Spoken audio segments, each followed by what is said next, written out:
Ni hao, halo semuanya, kembali lagi dengan Nubarta. Nonton bareng kita. Makasih ya udah setia menunggu updatean dari Nubarta. Semoga kalian masih akan tetap setia bersama Nubarta sampai akhir ya. Nah, kalau gitu nggak perlu lama lagi. Yuk langsung aja kita siapkan diri dan hati kita ke episode berikutnya. Selamat mendengarkan.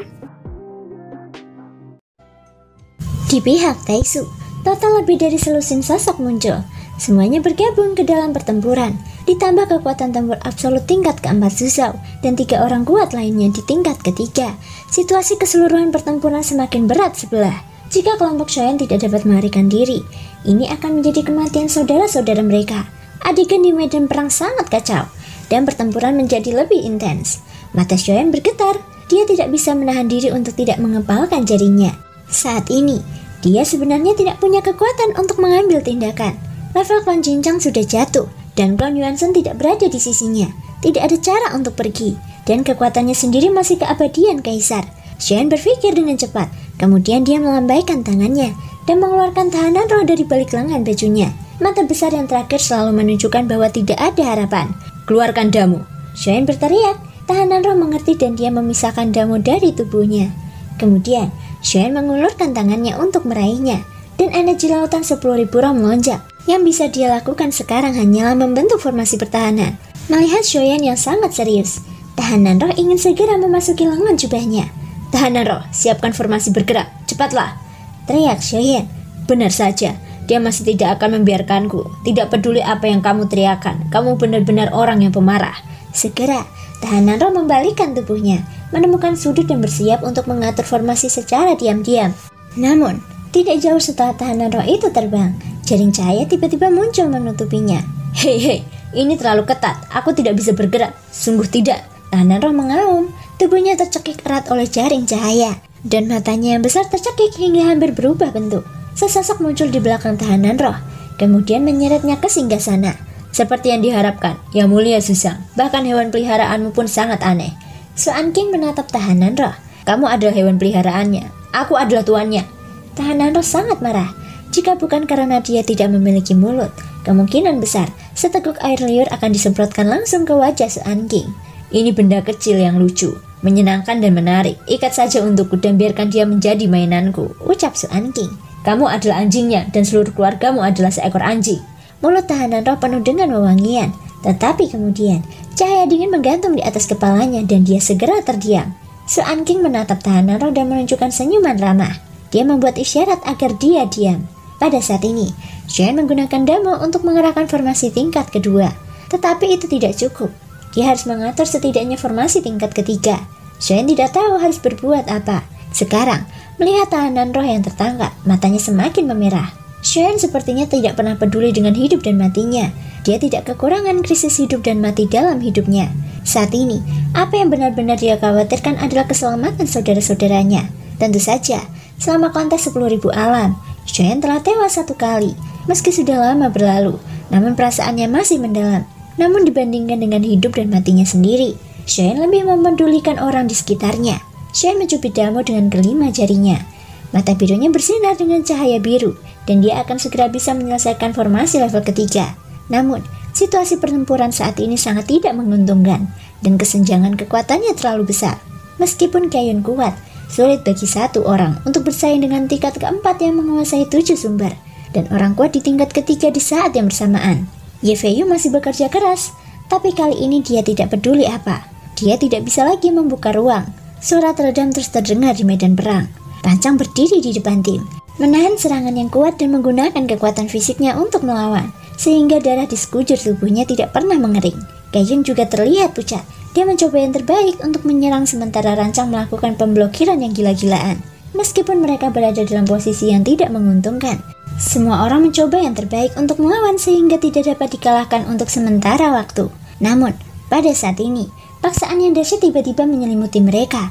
Ruang di sekitarnya sepertinya dibelah dan berubah menjadi kotak-kotak kecil yang tak terhitung jumlahnya. Setiap orang tidak punya waktu untuk bereaksi, dan mereka semua mengeluarkan seteguk besar darah. Seluruh nafas mereka menjadi semakin lemah, tidak terkecuali Shoyan. Dia gemetar dan menyemburkan darah. Kayun, San Senjun, Liu Er, dan Rancang sepertinya telah kehilangan semua perlawanan dan jatuh di udara. Suara jatuh ke tanah terdengar, dan serangan tiba-tiba datang dari atas. Hanya dengan satu pukulan, semua orang dikalahkan. Meskipun Shoyan tidak diserang secara langsung, dia masih terpengaruh olehnya. Dia bertahan dan mengerahkan formasi tingkat ketiga. Tapi bagaimana mungkin dia tidak tahu bahwa semua yang dia lakukan sekarang tidak ada gunanya. Pukulan ini semakin menegaskan bahwa Suzhou di depannya bukanlah yang terkuat. Masih ada orang kuat lainnya di kapal Void Taisu. Dapat dikatakan bahwa mereka keluar dengan kekuatan penuh dan datang dengan terencana untuk mengincar Shoyan. Taisu tahu tentang kembalinya Shoyan dan terlebih lagi identitasnya. Adapun bintang-bintang itu, Taisu menggunakan seluruh nyawa di dalam kantong darah untuk berkorban. Tak dapat dipungkiri lagi bahwa mereka hanyalah umpan Taisu. Mereka mungkin menduga bahwa Shoyan tidak akan duduk diam dan mengabaikannya. Bahkan dapat dikatakan bahwa yang mulia Taisu yang dibunuh oleh Shoyan semuanya adalah umpan. Yang mereka tunggu adalah momen untuk menangkap Shoyan. Adik kecil, jangan takut. Kakak laki-lakimu masih di sini. Aku akan melindungimu dari penghancuran diri ini. Pada saat ini, di dalam asap dan debu, rancang yang jatuh ke dalam genangan darah perlahan bangkit dengan susah payah. Dia mengeluarkan separuh wajahnya berdarah dari genangan darah. Tiba-tiba, kegelisahan menyebar dari tubuhnya. Sepertinya rancang tidak bercanda. Dia benar-benar akan meledakkan dirinya sendiri. Tidak, kakak senior rancang, jangan meledakkan dirimu. Kita belum dikalahkan. Shoyan langsung cemas dan menghalangi penghancuran diri rancang. Shoyan tidak ingin melihat pengorbanan apapun apalagi untuknya. Rancang benar-benar tidak takut. Dia bahkan rela melakukan apapun untuk Shoyan. Tapi ketika rancang ingin menggunakan kekuatan penghancuran diri untuk memecahkan blokade ruang angkasa di sini, sebuah tangan tiba-tiba meraihnya. Tangan ini milik Keyun, yang terakhir memandang rancang dan berlahan menggelengkan kepalanya. Senwu, di mana kamu? Shoyan telah lama memanggil nama Senwu di dalam hatinya. Ini adalah Sensi. Kemungkinan besar hanya Senwu yang bisa menyelamatkan mereka. Saat Shoyan memanggil, Senwu tidak pernah muncul.